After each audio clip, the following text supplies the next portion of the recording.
I'm Tempe Mayor Hugh Hallman, and I'm delighted to be here. Thank you to Mary Ann Miller for that brilliant introduction. It's the best introduction I've had all day.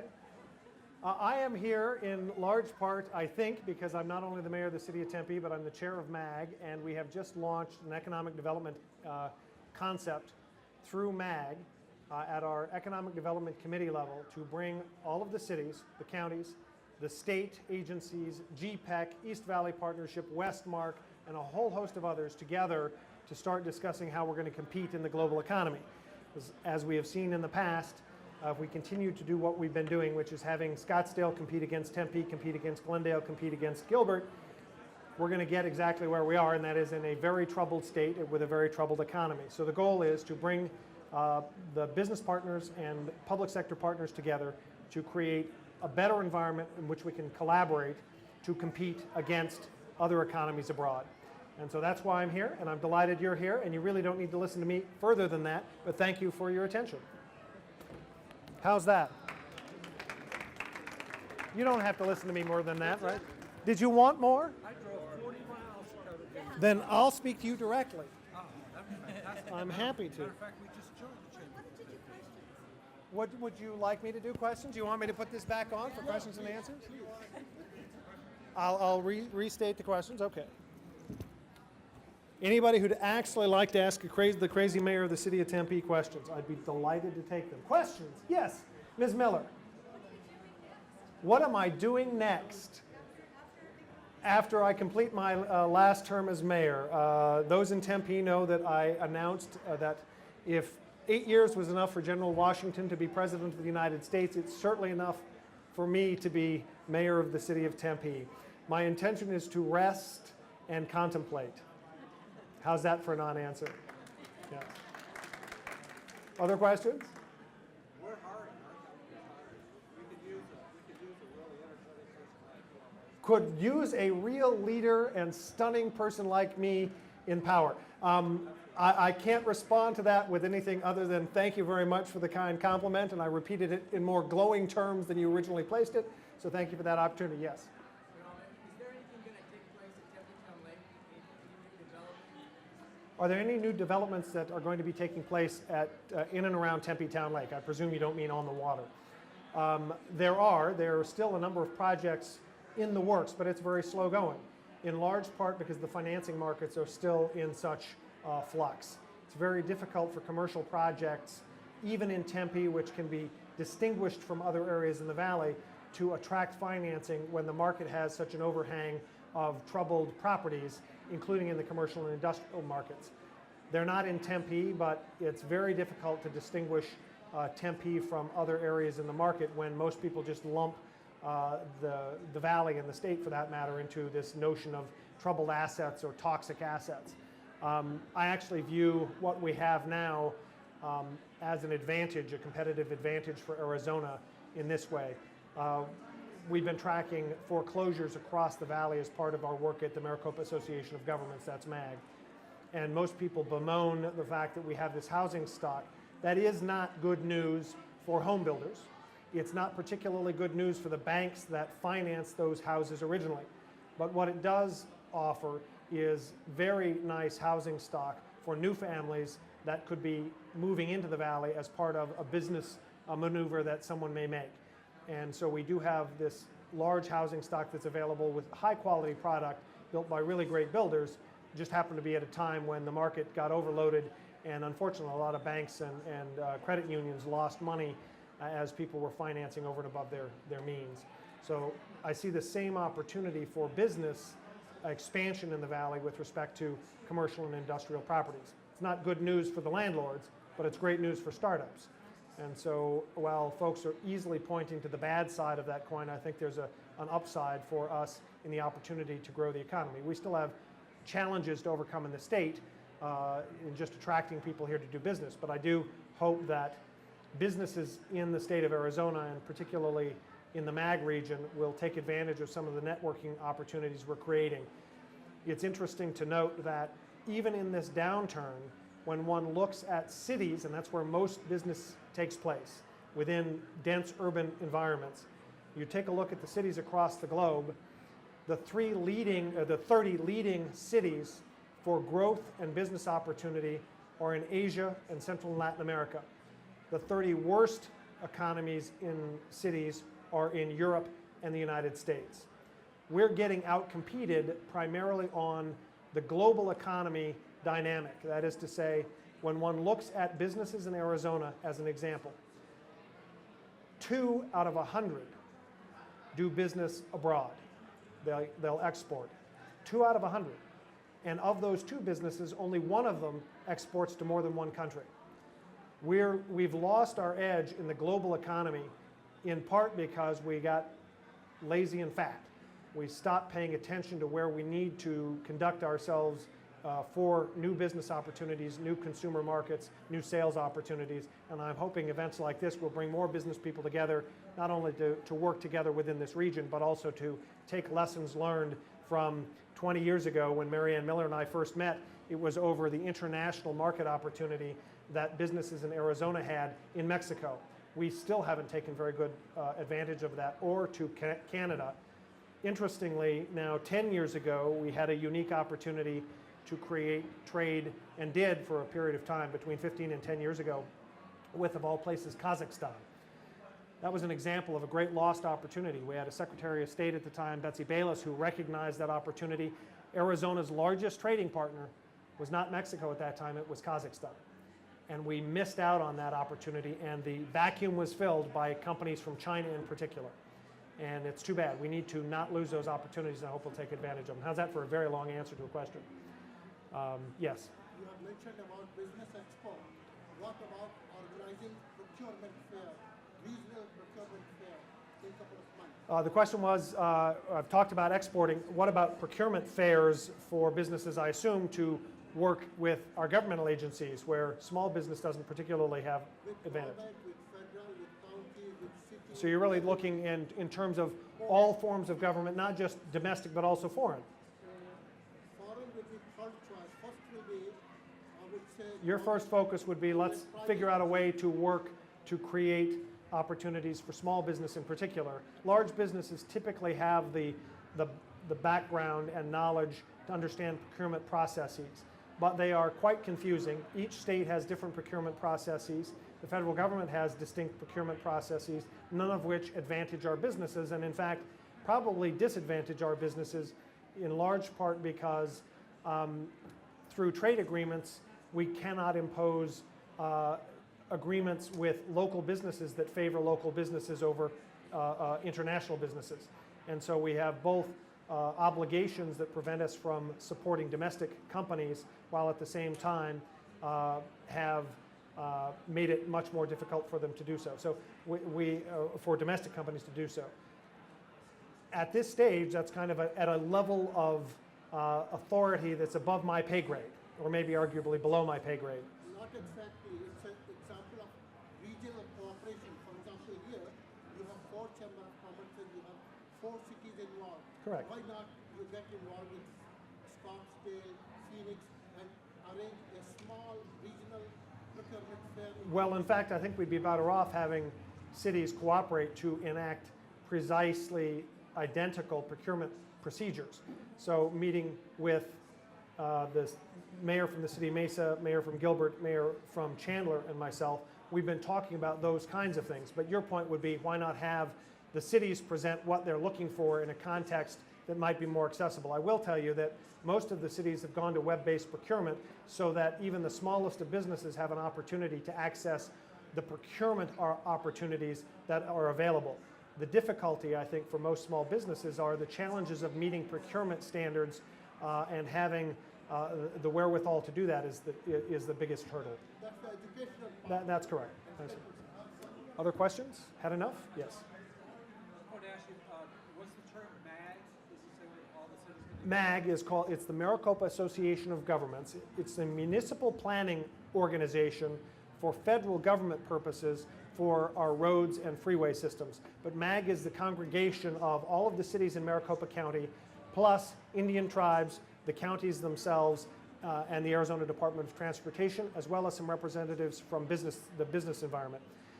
That organization is this umbrella that works to then handle three specific areas that really can only be conducted at a regional level.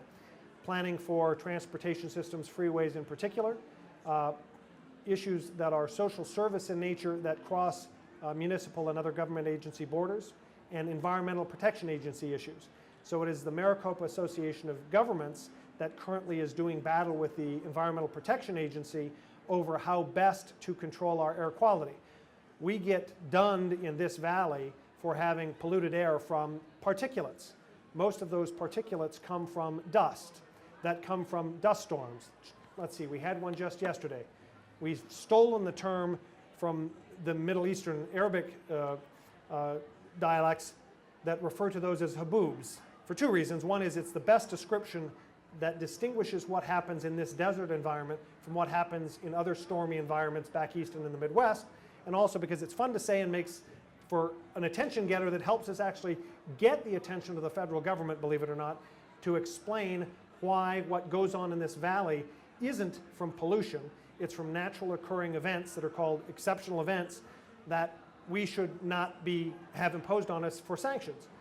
Right now, the federal government has imposed a process by which we have to address those exceptional events that is so onerous. We now have, just from July's dust storm activity, we will have logged more than 1,000 days of staff labor time to document that these were dust storms, rather than have someone take a look at a video and in 10 seconds recognize that's a dust storm, it's an exceptional event, we got it, thank you. But we're going through this extraordinary process, and it's excruciating and wastes millions of dollars. That's what MAG deals with, and as chairman of MAG, I'm spending my time engaged with the EPA to explain why we shouldn't have sanctions imposed over those kinds of things. Yeah. May I ask what, with that, would a topic of discussion be future in energy consumption, reduction in energy, sustainability, daylight harvesting, that sort of thing? Well, in fact, we've just launched a process through the Economic Development Committee of MAG, which is a newly created body that's now just reached its first year. With the Brookings Institution, we are examining competitiveness for the region and looking at what opportunities could exist for us as lead initiatives to attack for business generation. And the primary focus of that effort is on the substantive side, looking at, I think it likely will lead to green energy, other clean businesses, and those that are export driven. On the procedural side, it's to create the model and the mechanism through which the regional's entities, the cities, the county, the state, Greater Phoenix Leadership, GPEC, and the other agencies I'd mentioned earlier, can work together to take on specific efforts for economic development. So that's a perfect place to get engaged. You can check the MAG website out for the Economic Development Committee, and in particular the Brookings Institution effort, which is just launched yesterday. And it'll be about a year process. We can get engaged with them. Directly, yes, through the MAG staff. Any other questions? Yes, sir. How would you sum up growth of Tempe in 8 years? How would I sum up Business-wise. what's happened in Tempe in the last 8 years? Business-wise. Business-wise only. The city of Tempe, in the 8-year period in which I'll have served as mayor, will have gone through 2 recessions. We'll have climbed out of one of them, which was the recession that really started in 2002 and continued until November of 2004. During that period, we saw 27 continuous months of revenue declines in the city of Tempe. The second one began in March of 2008, and some would argue and maybe believe that we'll see a second dip in that recession, that there are certainly lots of nervousness about what the Fed is doing currently. What I can say with respect to how Tempe's responded to that economic environment, and specifically the city of Tempe and what we've done for business, are a few things. First, we cut the price of government significantly during that period of time and reorganized our city staff to be more efficient. We reduced from 9 departments to 5 departments, integrated 4 departments into the remaining 5, reduced the size of our staff by more than 17% through a process that encouraged retirements with some cost to the city, but not as much as it would have been otherwise, and through helping people find jobs in other sectors. By the time we finished, we had eliminated more than 260 jobs. I think it was 264 jobs were eliminated entirely. Of those, 6 people had to find jobs and took layoffs. Everyone else, the 258 other people, went into retirement, decided to go on to another career, or found other employment within the city of Tempe, but we eliminated a total of 264 positions. In addition, we revamped our sign ordinance to make it easier for small businesses to conduct business. We revamped the sign ordinance for our downtown, distinct from the rest of the community. And during the downturn, we made it possible for businesses to announce their openings and their opportunities for leasing in commercial and residential properties for a longer period of time. All of that, I think, helped reduce the impact on small business and large businesses, for that matter, of the downturn. The city's opportunity for engagement with business is more modest in some ways, but perhaps more dramatic in others. And the most dramatic ways in which I think we affected how business is conducted in Tempe was revamping our entire development services process and our engineering process. We sort of cleaned out the old way of doing business, and working with the private sector, reorganized how our development staff operates, so that it recognizes that businesses that are trying to open, developers that are trying to build, are our customers. And while we maintain the code hurdles that say your buildings have to be this safe and they have to have this kind of quality to them, the staff's goal now is to help people over those hurdles, not by changing the rules for any specific developer or their lawyers or their friends, but by identifying what the hurdles are to getting businesses opened, what the hurdles are to getting developments built, and helping people over those hurdles and becoming much more oriented toward our customer. And I think that's probably the most dramatic thing we've done, along with hiring perhaps the finest city manager that the Valley has seen in a very long time. And I'm grateful to the president of the chamber and the chamber itself for recognizing that major improvement to our city's operation and supporting his continuing work even through this upcoming election. Other questions? You've heard from me enough by now. Please, one more. ESU is collaborating with Mayo Clinic ASU is collaborating with Mayo Clinic, correct? to invite and to open another center in ASU, Uh-huh. medical school, as well as so many things. My question is, what city as a whole has done to invite other businesses to Tempe? The City of Tempe works with a number of our private sector non-governmental organizations like the Chamber of Commerce, like the Tempe Convention and Visitors Bureau, as well as the Greater Phoenix Economic Development Committee, essentially, GPEC, to reach out to businesses interested in locating here. But the statistics tell us that we have failed in some ways to do the job that is most important to business expansion in the Valley and in Tempe as well. And that is, of business expansion that occurs, only about 3 or 4% of it comes from us getting businesses to relocate in Tempe or any place in the state for that matter. 97% of our opportunity is in local business expansion, whether it's small businesses starting as one entrepreneur and growing, or it's taking larger concerns and helping them remain in Tempe or remain in the Valley and grow those businesses. Well, how come city of Chandler, city of town of Gilbert are able to attract outside investors, outside business? Well, the city of Tempe does that as well. Our numbers look just like, frankly, the cities all of the East Valley. What I'm telling you is that spending more time attracting business is taking away from what we probably really need to do, and that is identifying who the businesses are that are already here and helping them overcome barriers to expansion.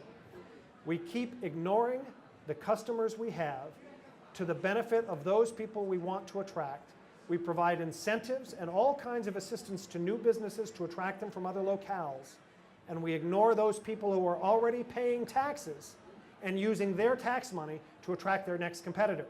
We need to do more of our work to focus on the people who are already here, who already selected Tempe or Maricopa County or the state of Arizona, and get them engaged more directly and help them overcome the barriers to expansion.